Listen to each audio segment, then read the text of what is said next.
think we'll start. Yeah. Oh, hello everyone. Thank you for being there. It's my pleasure to introduce Dr. Rabia Yazicigil. You can keep it short, it's pretty long, the bio. Who is an associate professor at the University of Associate Professor of Electrical and Computer Engineering at the Boston University, where she leads the Wireless Integrated Systems and Extreme Circuits Laboratory. She received a PhD from Columbia University in 2016 and was a postdoctoral researcher at MIT before joining the Boston University in 2018. Her research focuses on energy-efficient integrated circuits for wireless sensing, biosensing, and hardware security, with application in healthcare and environmental monitoring. She's also currently serving as a IEEE Circuit and System Society Distinguished Lecturer. So please join me in giving a warm welcoming to Professor.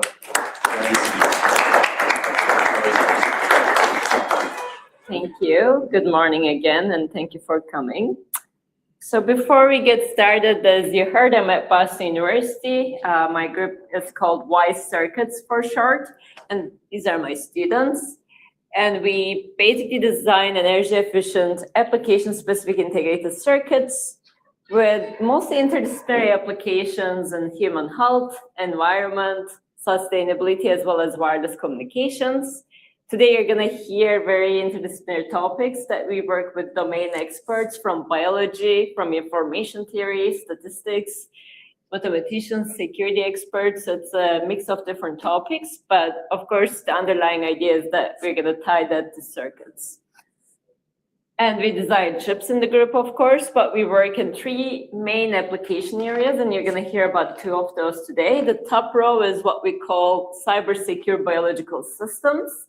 You can think of those as living bioelectronic sensors. So they do have a microorganism, like a living bacteria, that's genetically engineered to sense different molecules, and it's combined with chips to be able to do human gut monitoring or water monitoring. So we're going to talk about that.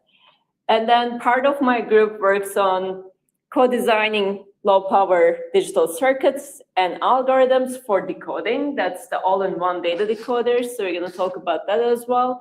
It's a noise-centric approach that makes the universal decoder. And then as the third application area, some of my students works on co-designing RF circuits, receivers, and transmitters with signal processing techniques. And they also look at how do we embed security in the analog and the RF layer rather than adding a cryptographic processor.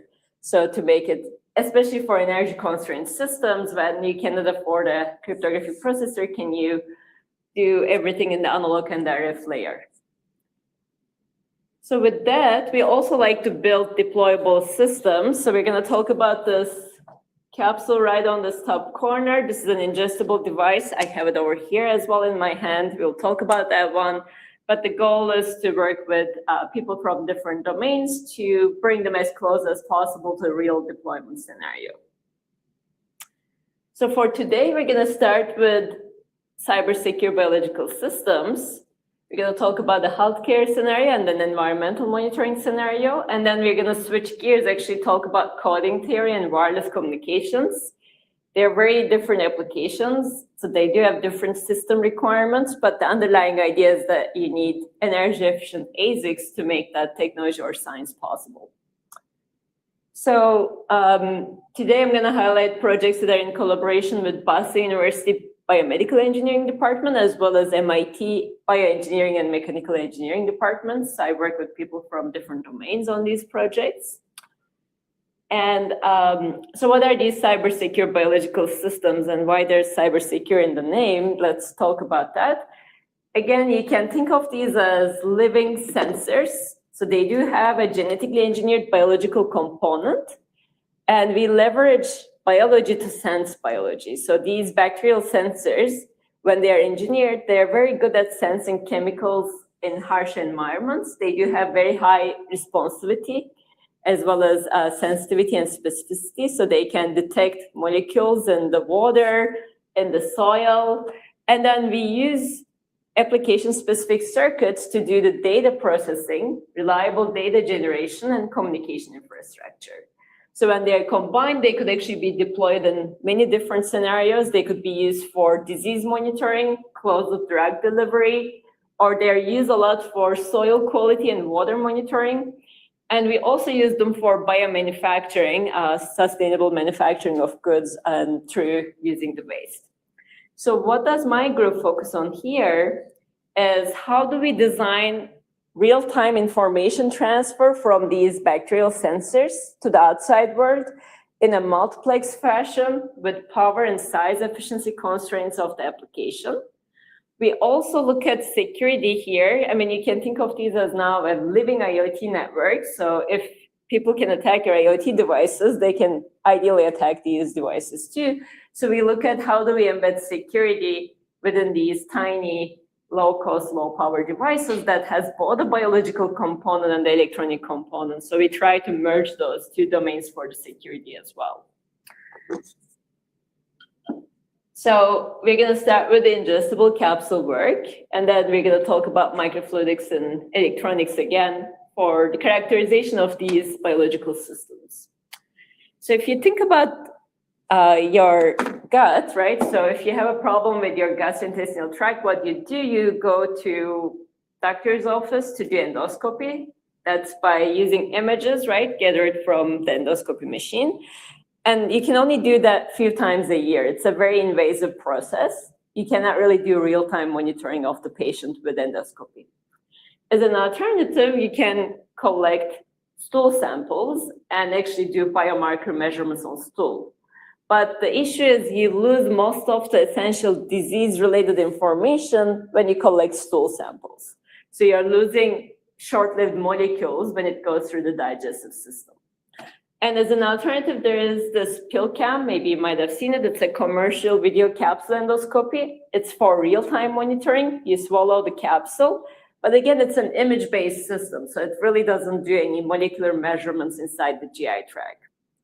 So what we are focusing on is how do we do real-time, non-invasive monitoring, but at the molecular level, where you can detect short-lived molecules before they degrade within the digestive system. So you localize them in situ, so you figure out where the inflammation is in the GI tract when the capsule travels. And how do we do that is the interesting part. Normally, you need a way to transduce information from chemical domain into electrical domain. And in the electrical domain, you can process that information, you can store, communicate. But typically, to achieve that non-invasive monitoring, there is a good way to do the transduction, and that's where the genetically engineered bacterial sensors come into the picture. These are similar to probiotic bacteria that's already in your gut, like E. coli, but it's engineered to sense molecules specifically inside the gut. And they work very well in harsh environments, again, as I said, because they can detect molecules with very high specificity. So they are designed by my collaborator, Tim Liu's group at MIT. They're very similar to digital gates. So when they detect a molecule, they actually have a response that turns on.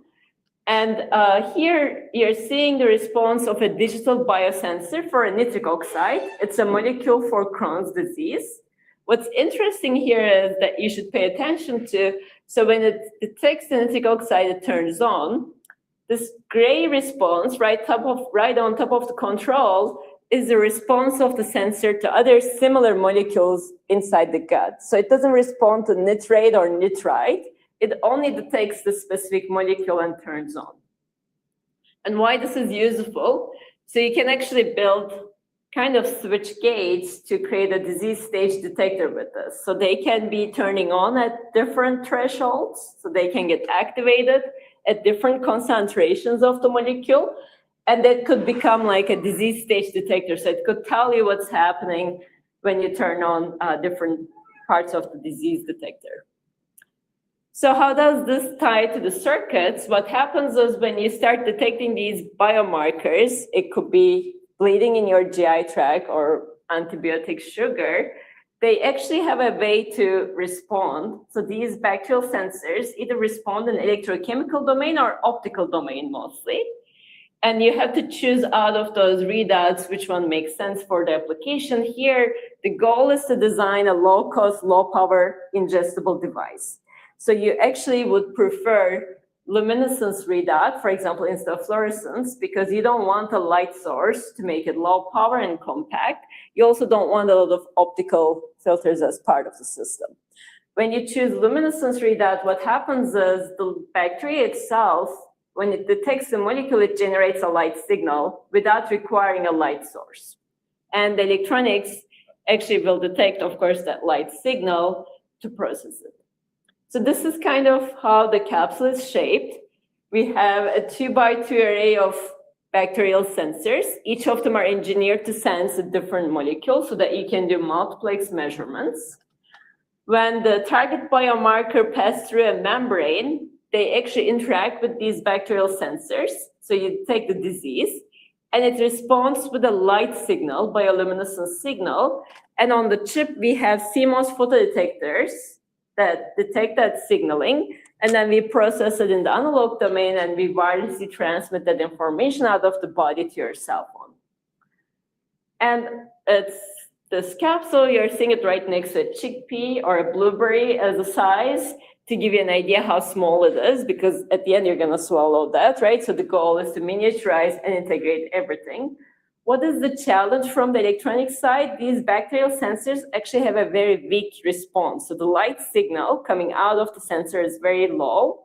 So you need to design low noise analog processing, but at the same time, you also have power constraints and size constraints. So the goal was to keep everything ultra low power while being able to detect the signaling from the cells under that energy consumption budget. So we're going to look at what has been done before. First part we're going to focus on is where you detect the light, so that's the luminescence readout. So there has been, of course, biologists typically use their big machines like their plate readers in the lab. That makes sense for characterization in the lab, but that's not for point of care diagnostic. There has been a lot of work where people integrated CMOS photodiodes with OTA-based front ends, but they typically consume milliwatt level power, which limits the miniaturization of the battery as well as the capsule. As an alternative, some of my colleagues at MIT, they designed a similar system back in time, which actually does have, again, engineered biological sensors, and it was consuming nanowatt power. But the issue was that they did not actually integrate the photodetectors. So the phototransistors were off chip, which limited the scalability and the miniaturization of the system. It actually resulted in this large capsule in my hand. I don't think none of you really would like to swallow this one compared to this. So basically, we focused on how do we keep the power consumption low and integrate everything while making it scalable. So again, I don't need to justify why you need to miniaturize, but let me actually tell you an interesting data point. So this is that molecular measurement capsule with a biological sensor from previous work from our collaborators.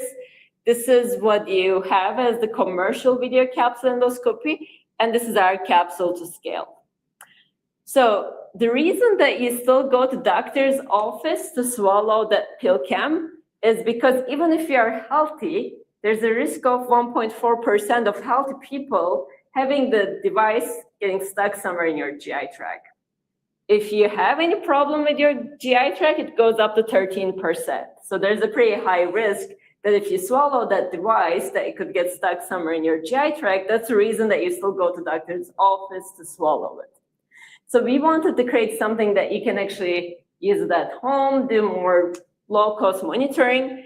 And if you look at this small tablet right here, that's a millimeter scale round-shaped tablet that you swallow, and only 85 people out of 4.4 billion had a problem when they swallowed it. So it's a pretty small number. So that's why we try to keep our capsule size as close as possible to that to make sure that people can easily use it at home.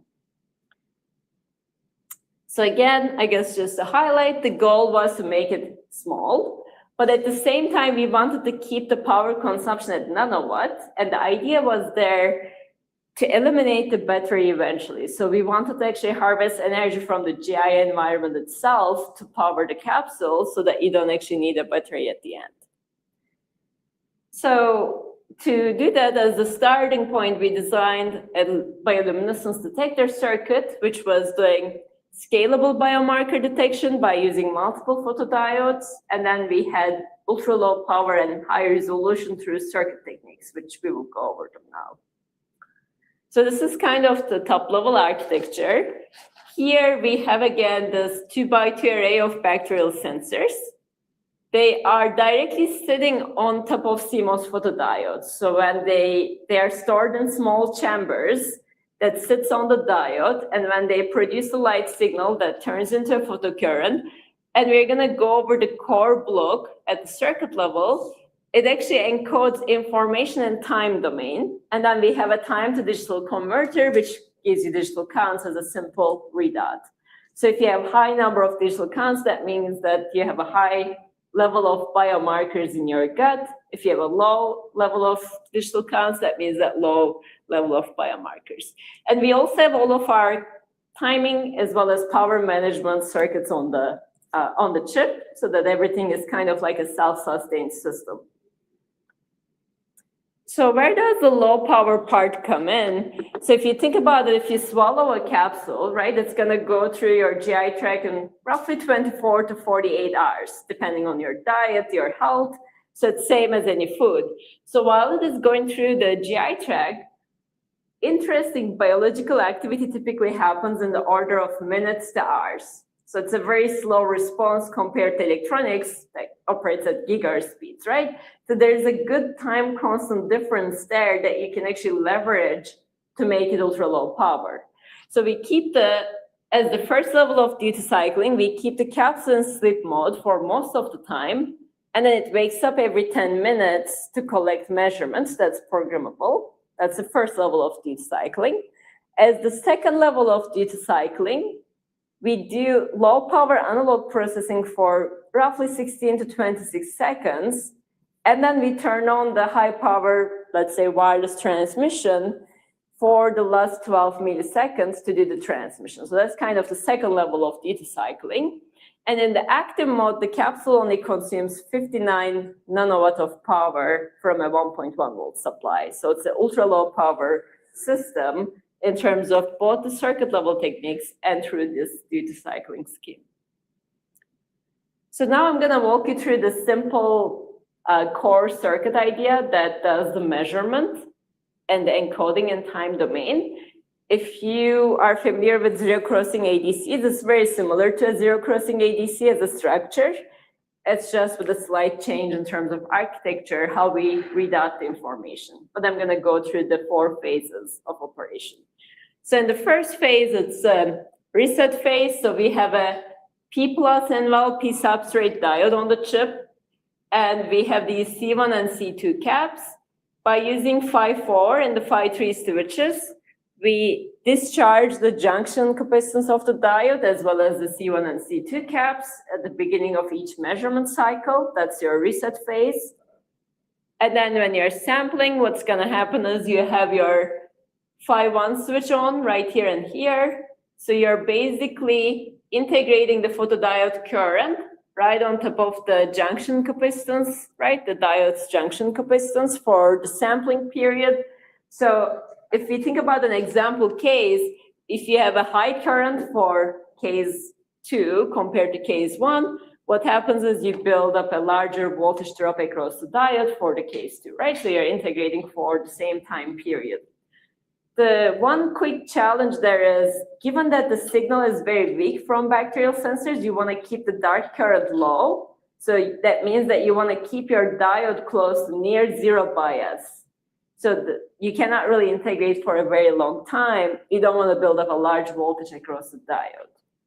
So that's one thing. And then you're basically sampling the Vin at the top plate of C1 and the VCM at the bottom plate of C1. For the third phase, what's going to happen is, of course, we're going to transfer that charge.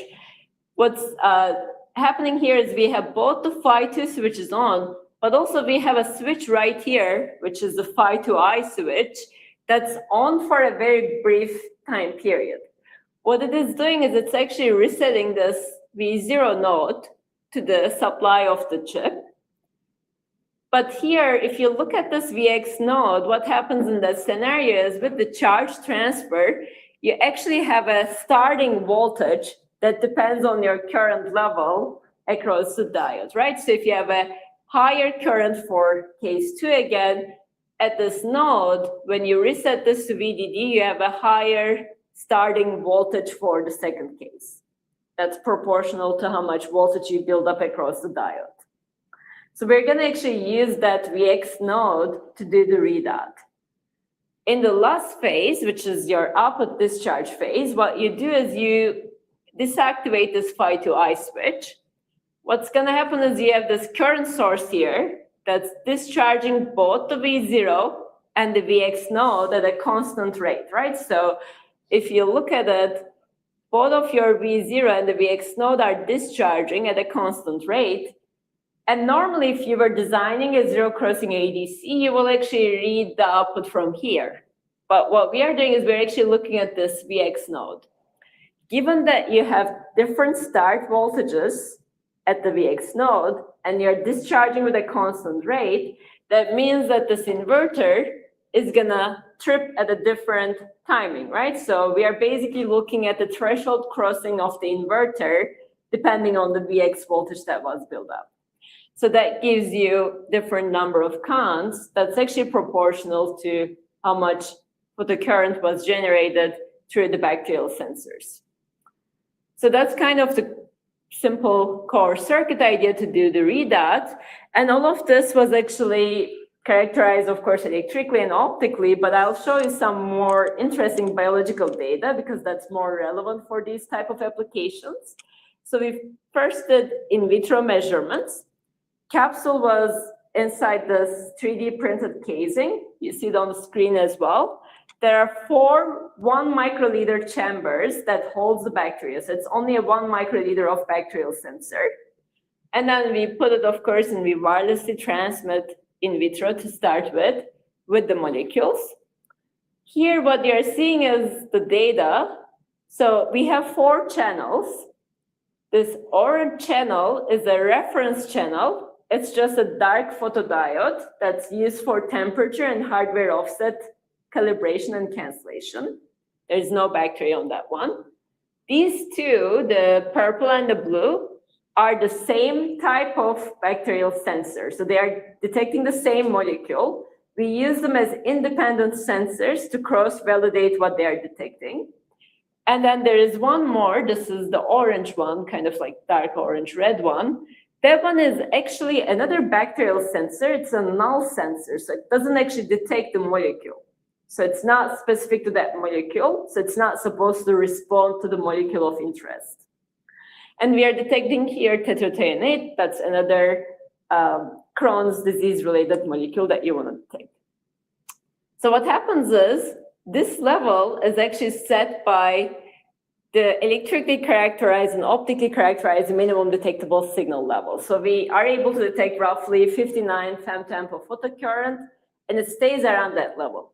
Versus these bacterial sensors respond to molecule right around 2 hours. After 2 hours, they start going above the threshold. So here we define a threshold as our twice the sensitivity level from the chip. And when it crosses that threshold, it becomes like a binary classifier in a diagnostic setting. So you detect if there are biomarkers or not, if it passes the threshold. And what's interesting is we also perform the same measurement in vivo. So this is inside the pig's intestine. So we have different compartments where we put the devices with molecules and devices with no molecules to detect.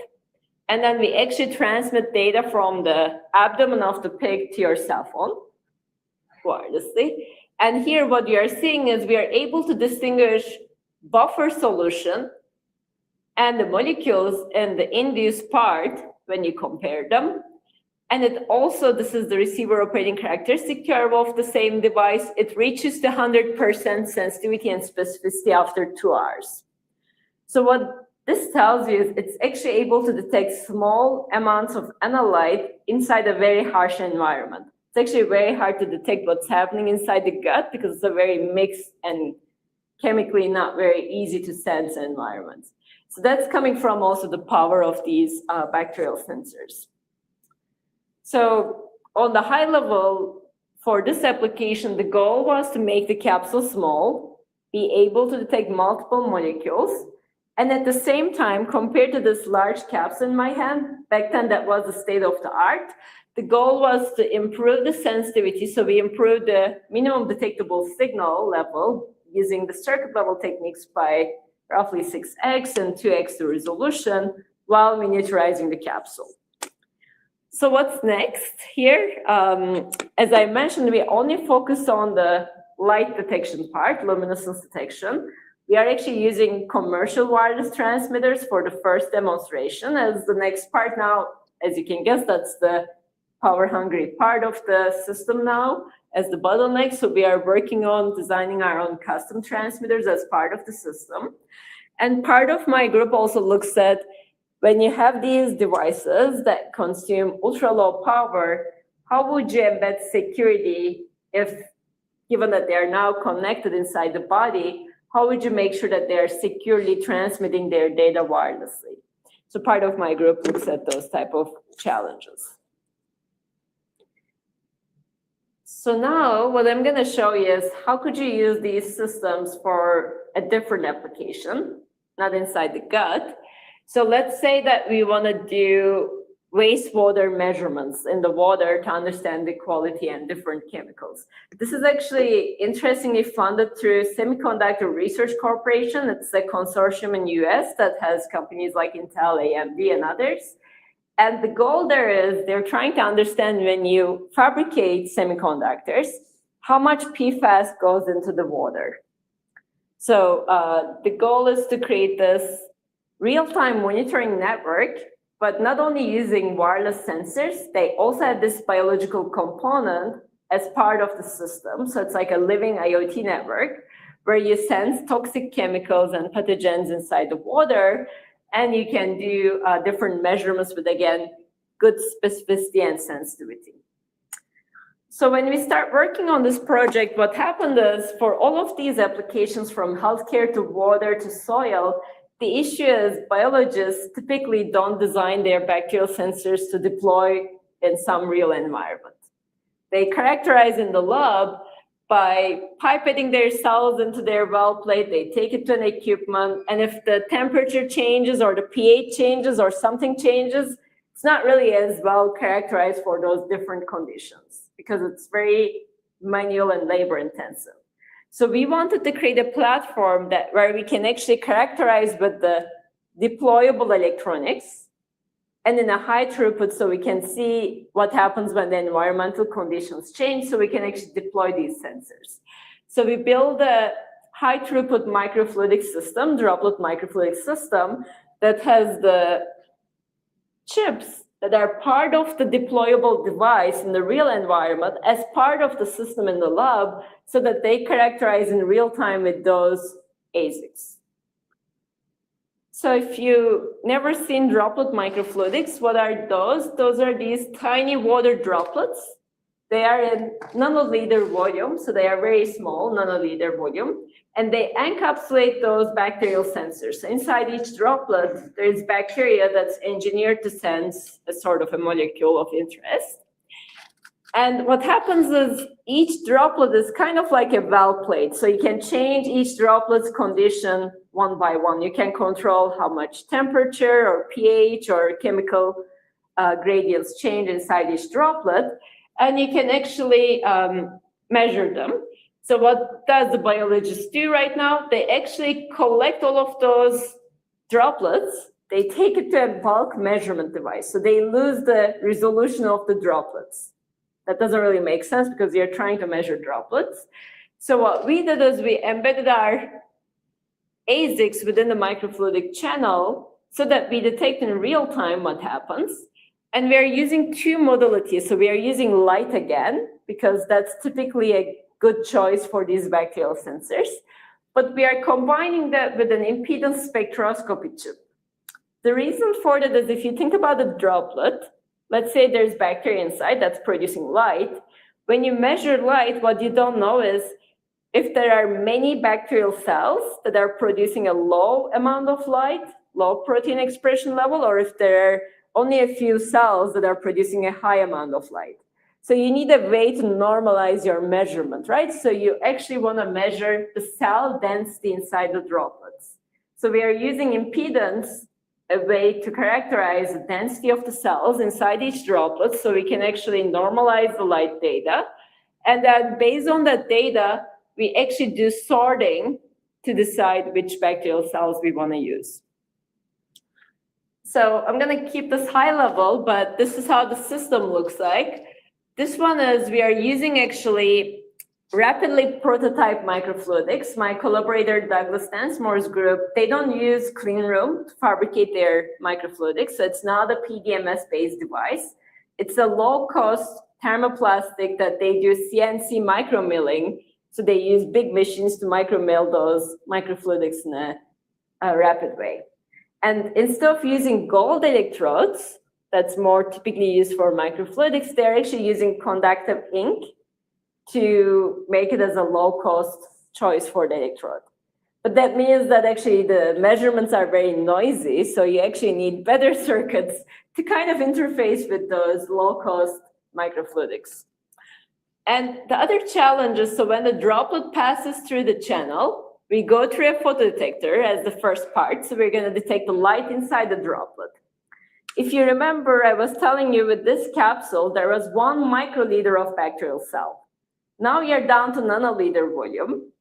And we were detecting in hundreds of femtoamp with microliter. Now the light level is actually very low. So you need avalanche photodiodes or some sort of better diodes that could actually help you. In this case, we use avalanche photodiodes to improve the sensitivity of the light detection. And then it goes through a set of excitation and sensing electrodes that detects the impedance level with low noise.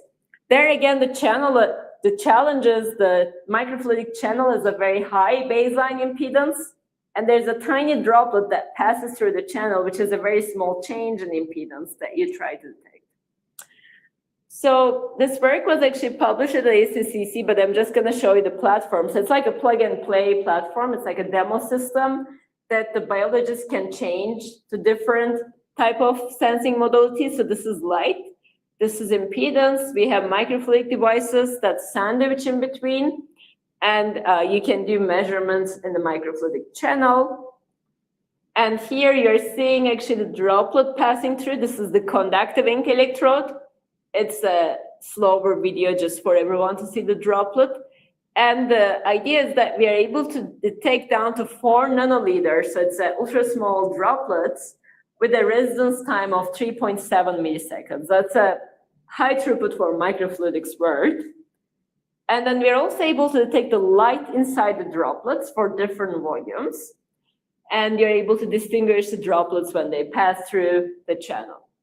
And what's interesting here is if you think about the light, what could be the issue? If you have multiple droplets next to each other, there could be crosstalk. So to reduce crosstalk, what we do is, as a simple technique, we use this black blocking oil around the channel to block the light. At the same time, we design them with this kind of horseshoe shape. So it has a different shape that allows each droplet to just go through the photodetector by themselves so that we can reduce the crosstalk between neighboring droplets.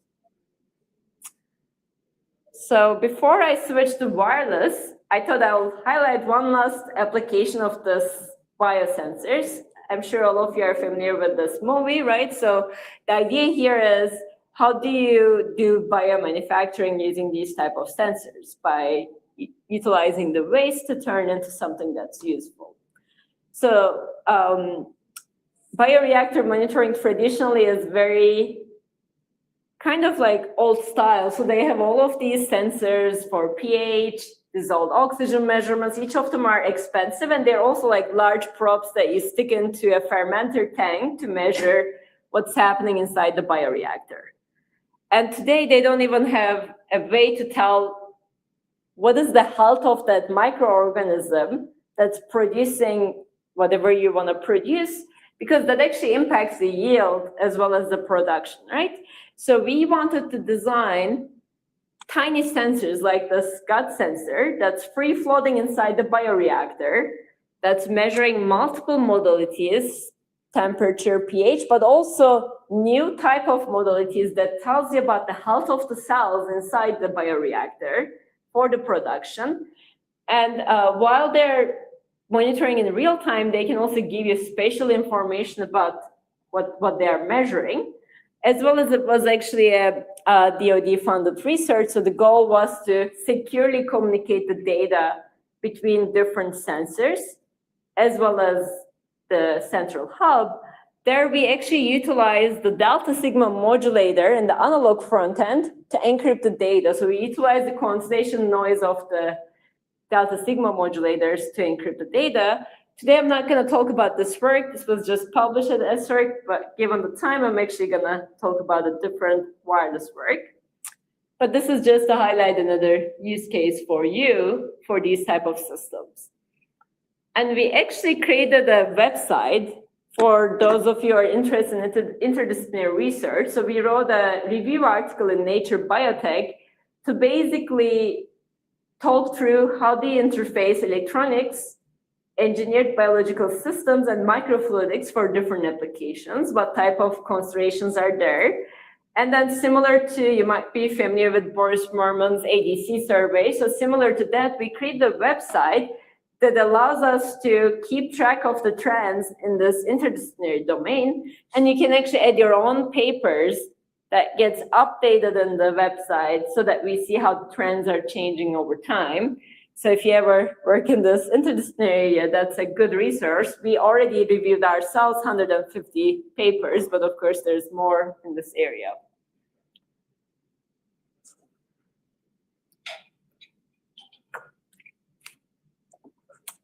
So we talked about bio. That's a very interdisciplinary topic that requires ultra-low power circuits. Now we're going to switch gears and talk about wireless communications and coding theory. So here we work with Professor Muriel Medard at MIT. She is an information theorist. And we also work with Ken Duffy at Northeastern. He's a mathematician as well as a wireless communications expert. And we work with David Strubinsky on the security side. And this project called GRANT, Guessing Random Additive Noise Decoding. And I'll tell you what that is, how does it work as an algorithm. So I like to give this analogy for people who are not very familiar with encoding and decoding. Let's say I'm person A, and we agree on speaking English. I said cat, but let's say there's noise in the room, as well as because of my accent, you don't really hear it well. You're using your ears as your receiver. Your brain is your decoder. But because of my accent, you heard it as bad. There's no way for you to decode that I was saying cat. But if I add redundancy, right? If I say cat and meow, you can use that meow, even if you heard it as bat and meow, that I was using the meow to say cat.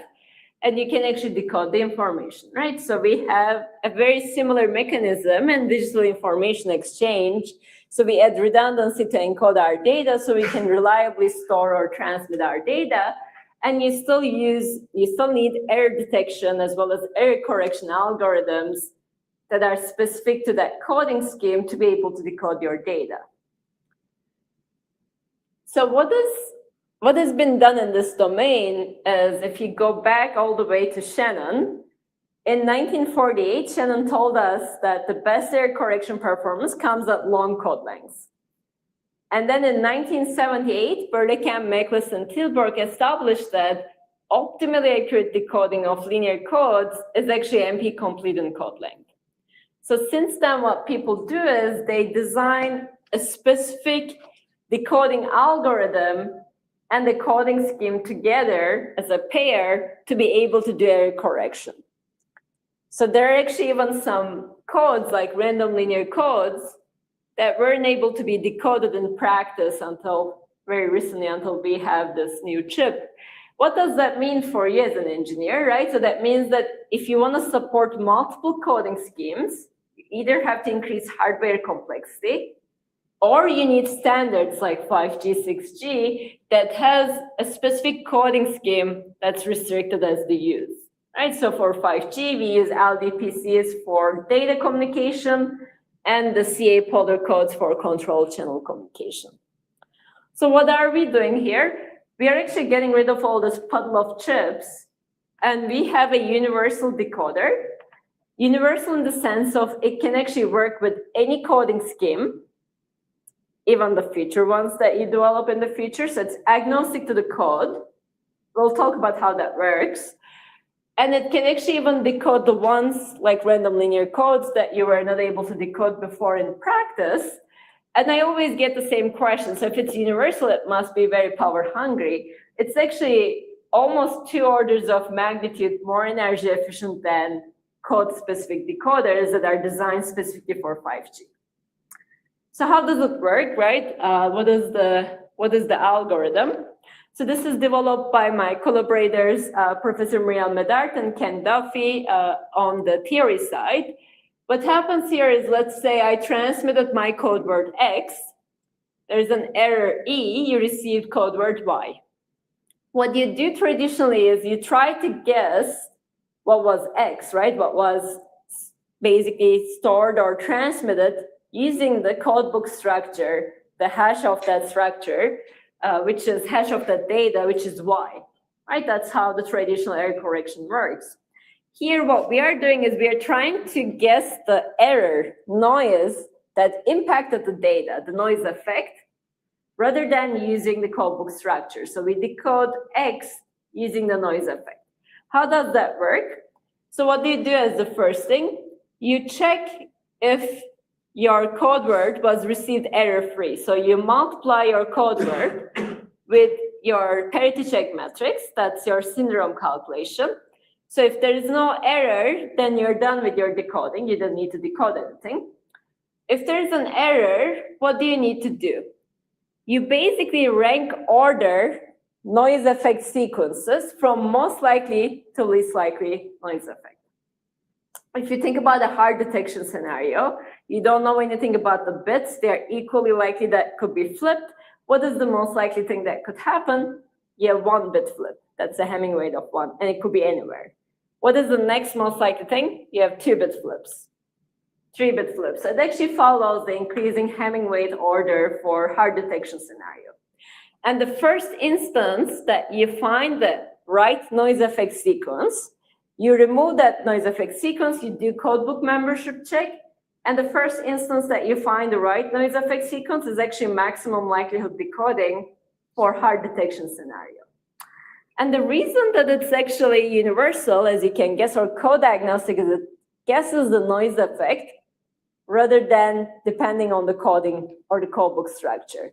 And the noise effect is universal to any of those coding schemes. So how does that map to a soft detection scenario that's a bit more relevant for wireless communications? What is a soft detection? So just to give you an idea, so here we have a QPSK signal as an example. And when you do hard demodulation, what happens is you, let's say, receive your symbol. Depending on this blue cross threshold, you basically have hard demodulated bits of 1s and 0s, but you don't have any additional information about how reliably those bits were demodulated, right? So it's equally likely that they could be flipped. When you do soft detection, soft information comes from the receiver. When you demodulate the signal, depending on where you are with respect to the threshold, if you're away from the threshold, that means that you have a higher confidence in your demodulation, right? You're not too close to the threshold. If you're close to the threshold, that means that's lower reliability. So you use that additional information to improve your noise guesses. So how does that work? I'll show that as the last example. So let's start with a comparison to hard detection. So in the hard detection scenario, these are, let's say, your reliabilities of the bits. The red is more reliable, blue is less reliable. In a hard detection, you don't know any of this reliability information. So what you do is you do Hamming weight of 1, as we talked about, and then you flip the bits, and then you increase the Hamming weight. If you don't find your noise, you move on to Hamming weight of 3. So what would you do in the soft detection scenario? So you would first sort the reliabilities from least reliable to most reliable bit. And then what would be your first noise guess? You would flip the least reliable bit, right? So that is probably the one that actually had a problem. So your first guess would be to flip the least reliable bit. That we call it a logistic weight. What's your second guess? You would flip the second least reliable bit. What would be your third guess? That's an interesting one. You either would flip the third least reliable bit or the first and second least reliable bits together. And they're actually equally likely if you were to flip the third least reliable or the first and the second together. And that's what we call a logistic weight. That's a term similar to Hamming weight that we define. There, what we do is we sort the reliabilities from least reliable to most reliable in the ascending order. And then when you sum the indices, that's your logistic weight. So if you keep increasing logistic weight, you basically generate integer partitions of that number to be able to do the noise guessing. And the same logistic weights are equally likely. So how does this help decoding? In the hard detection scenario, what happens is you flipped your most reliable bit, the red one, in the third cycle as your third guess, versus in the soft detection scenario, you flipped your most reliable bit at the 14th cycle. And ideally, you shouldn't be really flipping your most reliable bit as your third guess, because that's probably not a great guess for the noise. So that's why the soft information helps you improve the decoding accuracy. So how does the algorithm work again on the high level? The first thing you do is you do your codebook membership check. So you basically check if you received it error-free or not. That's a simple syndrome calculation. And then we sort the reliabilities with the ultra-low power sorter. And then you generate these patterns. Patterns are basically just unique integer partitions of that number. So as I was saying, either you flip the third bit or the first and the second together. So you need to map those into patterns on the chip on the fly. And then you generate your error guess. You remove the error, and then you check if you find the right code word or not. And that last check is actually the same as the first check. It's the same block because it's just doing a membership check after you remove the error. So you're not using the codebook structure to decode. You're just using the codebook as hash of your data to double check if you correctly find the right noise sequence or not. So this actually maps to this architecture that we published 2 years ago at the ACCC. What happens is the first thing you start by doing your error checking. The rest of the blocks are in sleep mode, so you see if you have an error or not. If there's an error, you start sorting from a partially sorted list, because as soon as you find the least reliable bit, you can start making your patterns and checking your patterns in parallel. So we have 4 parallel error checkers that searches for patterns. But the issues, of course, with 4 parallel branches, you can find multiple code word candidates. So you have to choose the one with the minimum logistic weight, which means that the least reliable answer is your answer typically. And then that gives you an accurate decoding. So I'll show you as the last part a data out of the chip to convince you that's actually universal. So here what you're seeing is this is the comparison of CA polar that's used for 5G versus your simple CRCs that's used for error correction now. So you can actually use CRC for error correction, and it gives you the same performance as your CA polar codes with the same chip. So first of all, it's code agnostic. At the same time now, for your low power IoT device, you can actually use CRCs for error correction itself as part of the system. And if you look at the energy per bit versus SNR, for above 7 dB, you go below sub 1 picojoule per bit, so it's a low energy per bit decoder. And your energy per bit actually improves with SNR conditions. That's not really typical for some of the decoders, It doesn't stay constant here. When you have a cleaner channel, that means that the decoder performs better because you have to guess less noise sequences.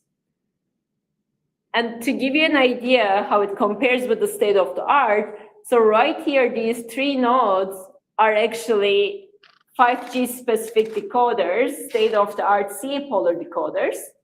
We are decoding the same coding scheme with them, with the same frame rate performance, same accuracy. And what you're going to see here is energy per bit versus throughput with constant power lines. And we are 10 to 100x more energy efficient than those code-specific decoders while providing the same accuracy. Right on this side, you have 2 more decoders. They actually use the same algorithm as us that's developed by my collaborators. So they use GRAND, but they are not real chip measurements. These are just synthesis results. So they haven't done place and route, and they're targeted for a different application. So they have a higher power, higher throughput application, but we're also still 3 to 5x better than those decoders that has the same algorithm. So this is an ultra low power decoder. It consumes less than 5 milliwatt with very code agnostic conditions. What's next? So this is the last slide in terms of what we have done in this domain. Here, actually, you can use this decoder with a transmitter to transmit what we call optimal modulation. So it's this funky modulation scheme that you're seeing right next to your QAM. In the QAM, you have your uniform symbols, right? Uniform constellation. In the other one, you have non-uniform probability of symbols being transmitted. So that means that your symbols, the red ones, closer to the origin, are transmitted more often than the ones that are in the outer layer. And the ones in the middle section has less number of bits that are mapped to the symbols than the other layers. And normally it's very hard to decode those because of insertion and deletion errors based on your symbol length. But we are using GRAND, and we actually had a paper on this at RFIC and GSSC this year that demonstrates this optimal modulation transmitters with good energy efficiency. And then we're also looking at, for example, how do you leverage noise correlation across symbols to improve decoding. So you can do a lot of different versions of this algorithm to improve the next generation wireless communications. With that, this is the end of the talk. So we talked about bio as well as coding theory. I know it's a very 2 different topics, but hopefully you were able to get a sense of how you can think about systems that helps you, or algorithms, signal processing that helps you tie back to the circuit specifications, or how the circuits help for those systems. And part of my group does a lot of different applications. So we look at secure solutions for terrorist ideas in collaboration with Ronan Han at MIT and Ananta Chandrakasan. We looked at secure drug delivery systems. And then we do a lot of also signal processing techniques from back in time, from compressed sensing to interferer detection. So we do work on at the intersection of different domains a lot that ties to the circuits. And of course, none of these will be possible without many collaborators. So these are all my bio collaborators. I work with a lot of people from different backgrounds, and I'm not a biologist at all. So I'm by training an RF and analog circuit designer, actually. And then we also work with collaborators from MIT Northeastern on this information theory work. And the ones on the pictures are my students. That's my first PhD student who designed the capsule. And Arsen is my second PhD student who worked on the GRAND that you just heard about, the algorithm for decoding with our collaborators. And we also have a lot of collaborators on security signal processing. We work a lot with industry members as well from Unlocked Devices and other companies. And of course, without my students, I think none of these would be possible that I could share with you today. So it's all of their hard work. And with that, I'm happy to take any questions you might have.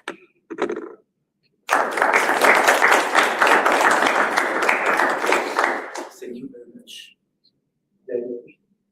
Yes. That was a question about the energy harvesting in the intestine chip. So if I understood, the power is coming from the photodiode. And I'd like to know how much you can have from this photodiode. And my question was more about the polarization of the transistor you're using. What are the threshold voltage of such transistors? Because I suppose the diode is small. That's a good question. So I guess just to clarify on my end, so in this case, actually, we are using a coin cell battery. So this chip has a battery in the first demonstration. Now in the group, we are working on energy harvesting, but we are not using the diodes because the dark environment actually, so we're detecting the light, but what we are using for energy harvesting is, we haven't done it yet, but in the area, people are working on a lemon battery idea. So they're using the acidic environment of the GI tract with basically electrodes to harvest energy inside the GI tract. So that's one possible way, but we haven't demonstrated ourselves. From our side, what we have done is, we looked at how can we lower the front end power such that if you were to harvest energy, can we power it by using those different techniques? So now we are at the second stage to look at actual energy harvesting in the GI tract itself. Sure. And have you tried to provide wirelessly from outside of the body, like an antenna? That's a good question. I don't know. I mean, normally for implantable devices, that makes sense, but in the GI environment, that might be tough, I assume. But my students are now comparing different techniques that has been tried in terms of how much power they could really, how much energy they could really harvest. But the GI environment is harsh, the signal quality is not really great, so. Yes. And then we talked about the optimal population. I was wondering about the implementation of this population. How do you calculate like the Locations? The phase of each? So it's a Huffman tree shaping. So they do have, I mean, for each, let's say 64 QAM or 256 QAM, there is a specific mapping of those symbols and their number of bits. You see the bits per symbol, that's based on Huffman tree shaping in terms of how many bits are assigned and where they're located. And then it's fixed. So the receiver and the transmitter agree on that constellation. From there, it's more like a polar transmitter. So we basically modulate both the amplitude and the phase to transmit that data for a given shape. I mean, we also have additional, so the challenge there, I would say, from the transmitter side is, now what's happening is you're transmitting your symbols closer to the origin more often than the other symbols. What does that mean? So you're actually most of the time at power backoff and actually deep power backoff compared to your other symbols, but you still need to make sure that you're able to transmit your other symbols too. So we look at how do you do, for example, subharmonic switching and other techniques to improve efficiency at deep power backoff for the symbols that are closer to the origin. So that's kind of the hardware level part of it. Thank you for the presentation. A question is about, you showed the first part where you're telling the bacteria, different bacteria. So are these compatible with other microorganisms like cells or any metabolic particles or something? That's a good question. I mean, from the electronics side, it's very modular as long as they're engineered to produce a light output, right? It's agnostic to that.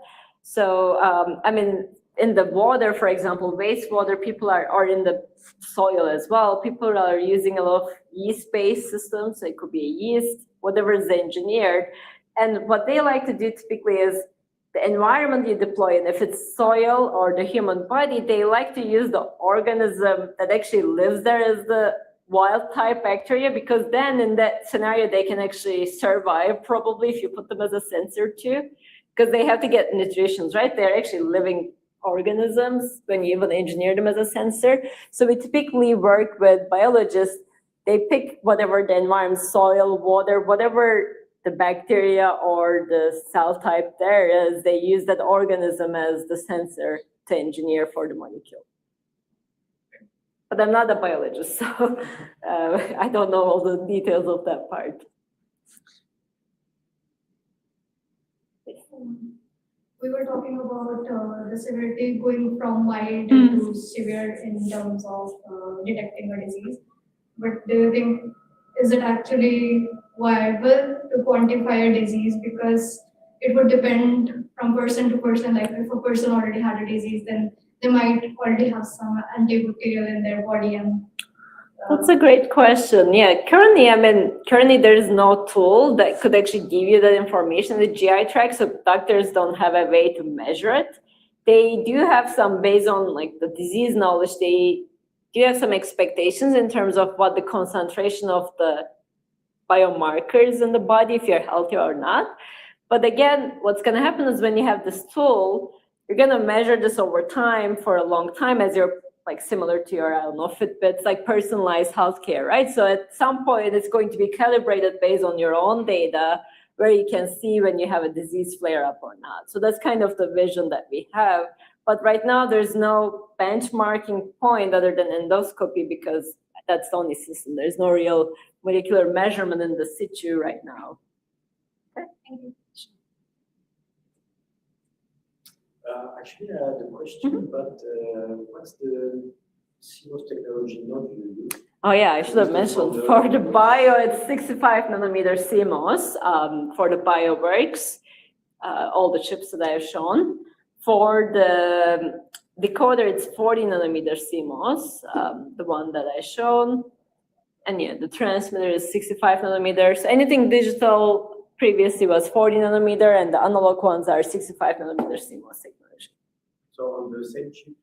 No, they're separate chips for the bio versus the digital. But yeah.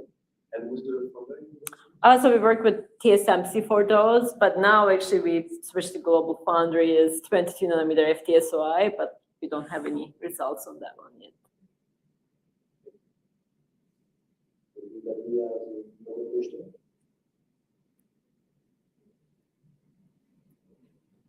Okay, so thank you very much, Thank Professor. you. Thank you for coming.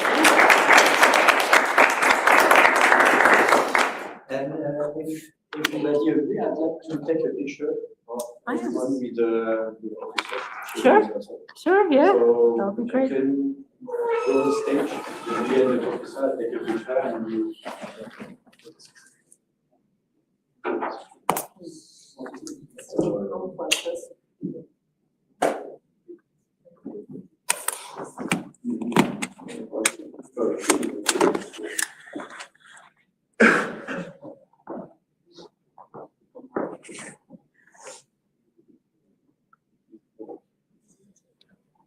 Oh, maybe you can take one with mine too.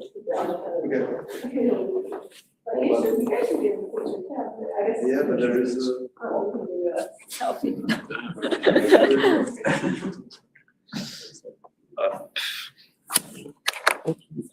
T'as tout le monde du coup? Ouais, attends, bouge un peu. 3, 2, 1. Bougez sur.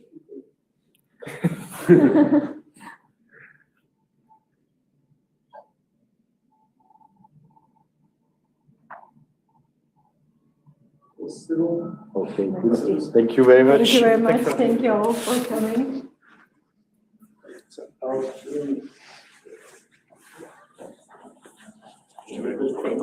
Thank you. I just have last question for the optimal population. I saw that you choose to take a GPA. I'm wondering why not choose a polydistortion for the PA to have more time to instance. We do apply like one-time predistortion, but we don't have anything dynamic. I don't know. Yeah, we do apply. I mean, in the paper, I guess I don't go into details of that work, but we do apply a one-time digital predistortion. Okay. To start with, it's not in the paper, the detail there, but in the GCC paper we have it. But we are not really doing anything dynamic. Okay. So I will look at this paper. Sure.